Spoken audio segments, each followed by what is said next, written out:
Alrighty then, we're back.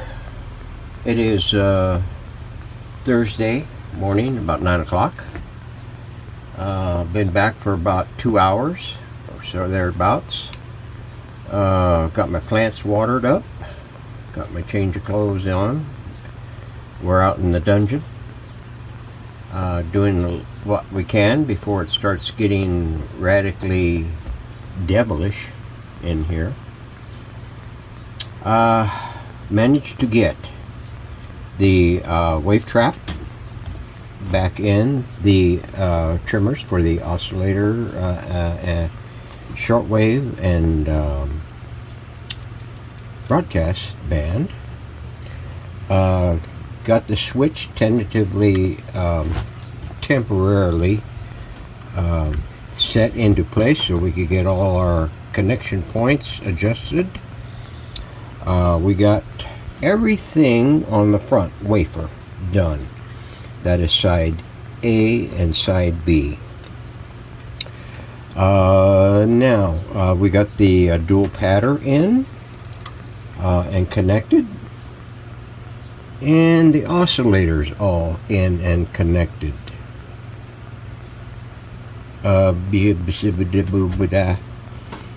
Let's see, we've got yet to get the antenna coil inserted in its spot, right in there, so like that, but not quite like that. And these trimmers over here for the various bands adjustments and antenna trims.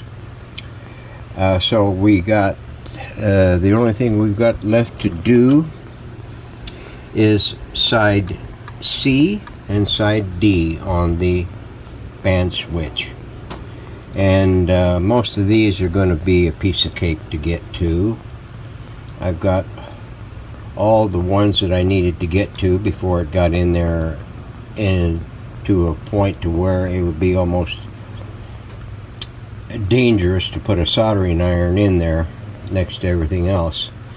Managed to get this here pretty much. The only big concern was the lugs on side A and B that are way down at the bottom down there.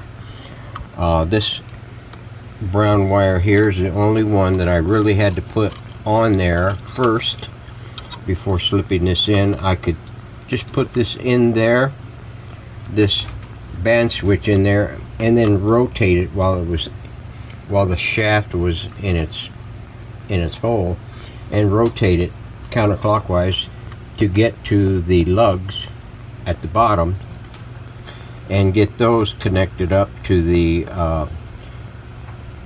oscillator coil, and work my way around to the 9 o'clock position and around to the 3 o'clock position, and after that you're home free. The dual pattern is a little difficult, so you have to get your wiring done. Where's my stick pigger here? You have to get your wiring done here and leave it a little long. Put this thing in there temporarily, get a measurement on it. Down in there you can see it ties to 12, lug 12 on the B side, and comes up and goes to the lower lug here on the dual pattern. That one there is a little strenuous there. It's a little tedious there, but it's doable. I mean, it looks daunting at first glance, but the more you calm down and you look at it logically and work yourself back out of that corner, it's a piece of cake. You're not going to get it on the first radio that you do, but every successive radio after that you should be able to formulate an attack pattern in order to get what you need. So now what I need to do is get the rest of this sub-assemblies in here and get them hooked up.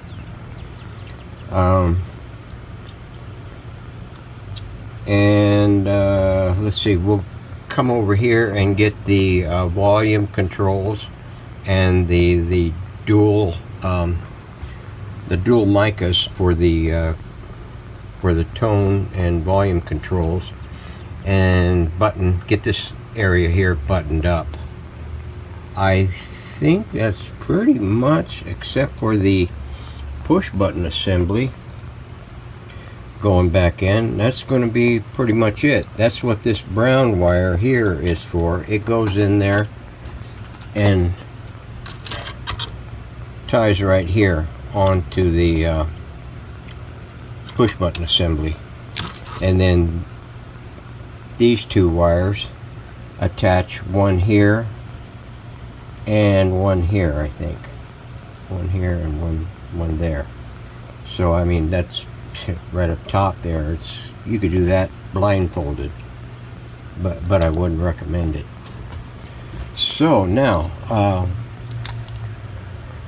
well, we're coming down to the end here. Pretty soon we'll be able to get a checkout startup on this thing and see if we have to stomp out a forest fire. So stay tuned. We've got a lot more happening on this one. Alright, everybody, I think we've got the oscillator slash antenna slash trimmers slash whatever slash complete on this side of the chassis. Sorry for the shadowing.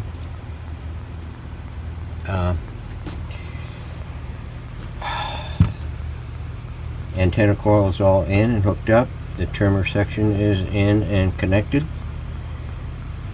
and the only thing we've got left to do on this band switch is the 6B terminal and this 7D terminal to connect the push button array on, and the other connection to the remainder of the bus bar on the push button assembly, and that will take care of that one. Now we're going to move over to here. Let's get this over here so we can at least see what we're looking at here. This one here shouldn't take very long to do. I'm hoping. There's only 3 lugs, 4 lugs, 5 lugs, and probably 3 components to hook to those 5 lugs. There are 3 mica caps that's got to go on there. So we're going to move on to that as soon as I can fire up another cup of Java.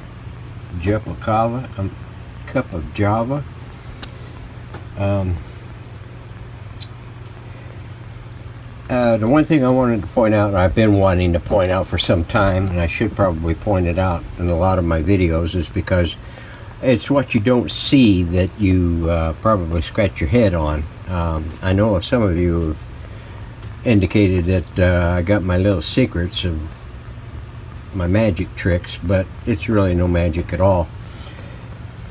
When you're working in really tight spots like that, get you some hemostats like these. I got one that's straight. I've got it socked right now because I didn't want to mar anything on when I gripped it. And then I got 2 of these curved types. This one here is a little bit more slender. This one here is a little bit more robust. I mean, you can really get some serious clamping on this one. Good stainless steel. And that will allow you to make your little tight bends and get down into there. You don't need to stick your big fat fingers down in there. I don't have big fat fingers, but I got, you ain't going to get them down in there. Work your way out everything, and they're great for making tight little bends and little adjustments and sticking things into lugs and bending them over and everything, so that you can get to soldering it. I use these all the time, sometimes two-handed stuff, and it makes it a hell of a lot easier. It'll take a little getting used to, but you'll be able to start working magic in real tight places and doing a nice, neater job of it, I think. But do what you want. So we're going to move over to here and see about getting this done before we wrap it up in the dungeon today. So hang in there. Alrighty then, it's almost 11:30. It is getting unbearable in here. We got the off-on volume switch back in. Let's see if I can get some better light on it. There we go. New resistors here. The other ones were a little off. We've got some chiclet silver micas in here. Got the connection to the auxiliary input. Everything else is tied in nice and neatly like. Got the power cord hooked in, fused in. Yeah, everything else is there. You got the antenna assembly all wound up. So